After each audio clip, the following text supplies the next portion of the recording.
What's going on, everybody? Welcome to another episode of Bob's Garage, and today I'm going to teach you how to disconnect your drive shaft.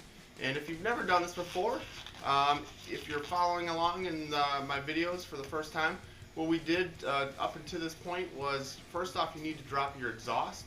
So check out my other video on how to drop your exhaust. From there, you're just going to have your car lifted up, either via a lift, jack stands, any sort of thing like that. I would not recommend ramps if you're going to be disconnecting your drive shaft. You might be doing something with your wheels or your tires or something else. So, yeah, welcome to Chicago. I'm sure you could see my breath here. It's probably about 10 degrees outside. I am in an attached garage with a propane heater running, but it's still freaking cold. So let's do this. Let me show you where we left off here.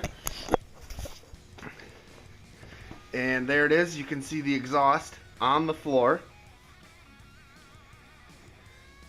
And like I said, if you need to see how to do this or remove the exhaust yourself, check out my previous video. Alright, so let's just take a quick look here. We are under the car, and you can see those are the downpipes that this car has, aftermarket downpipes, which means no catalytic converters. And that was those two holes there where the exhaust bolted up to.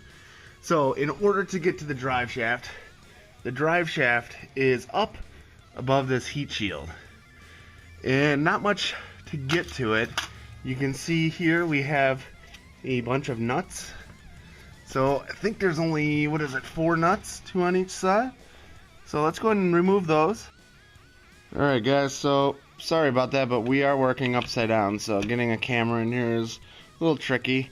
10mm nuts. Okay, there's one. We have one back here. You are working above your head or your face, so I do recommend wearing safety glasses in case any dust, debris, crap falls in your eyes. Okay, there you go. They're just kind of more like captive nuts. And here. Okay. Alright. From there, you should be able to wiggle this loose. I am having some debris and junk fall on me here, so.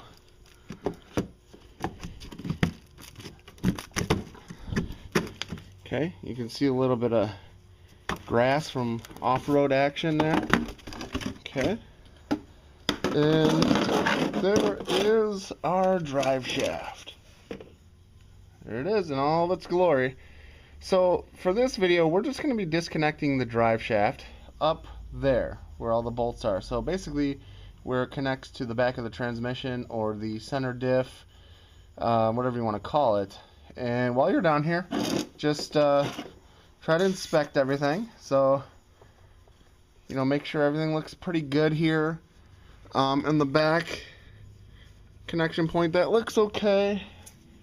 And if or when you want to completely remove your drive shaft, you just remove these 2 bolts here, drive shaft loop. And this is a 2-piece drive shaft, so it pivots or hinges in the middle here. They do sell aftermarket 1-piece units. I don't know too many people that run them. I do know a lot of people have issues when they try to convert over to a single piece. I think that's more for like the really, really high-end horsepower builds, and or the people that are only running rear wheel drive. So then you would disconnect these bolts here.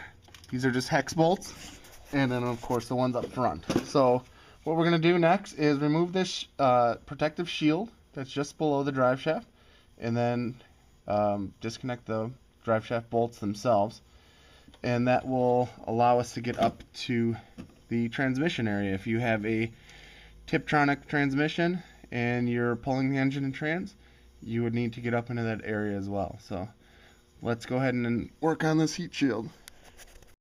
Alright guys, so we got, for this shield here, we got 2 T45 bolts, and you just want to make sure that you get your socket in there really well.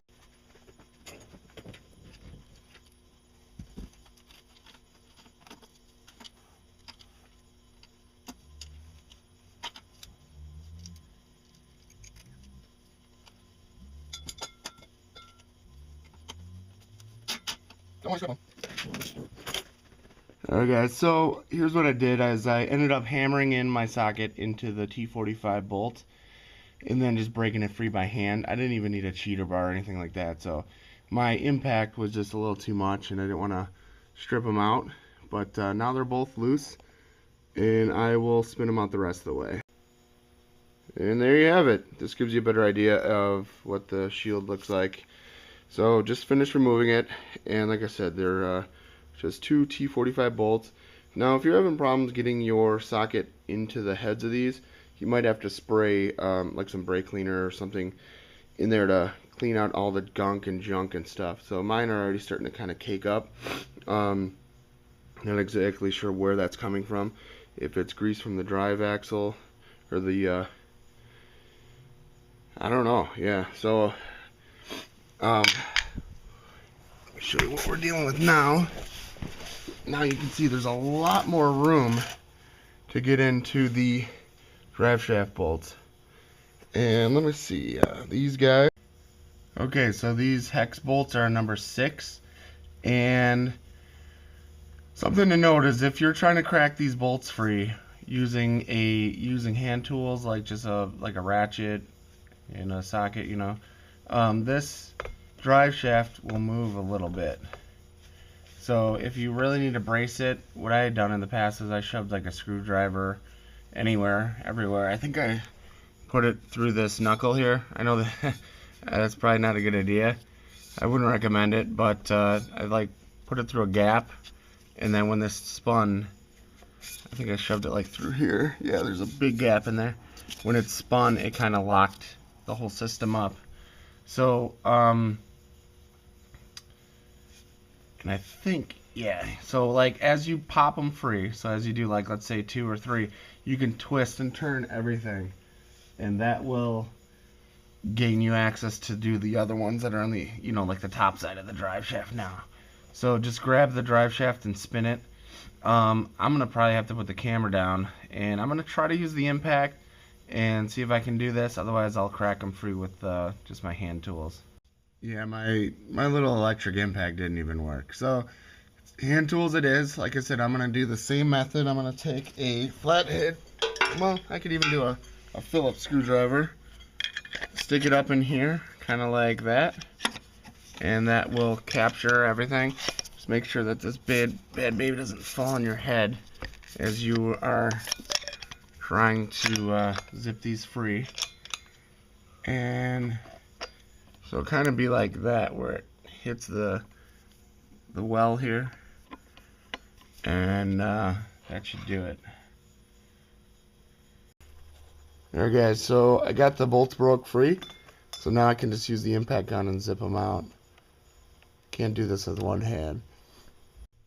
And there you have it. We got all the bolts removed, and the drive shaft will simply now just slide out of orientation here. So that's disconnected on this end here. That's all we're going to do for this video. Stay tuned for more, and don't forget to comment, rate, subscribe, and let me know if you have any questions.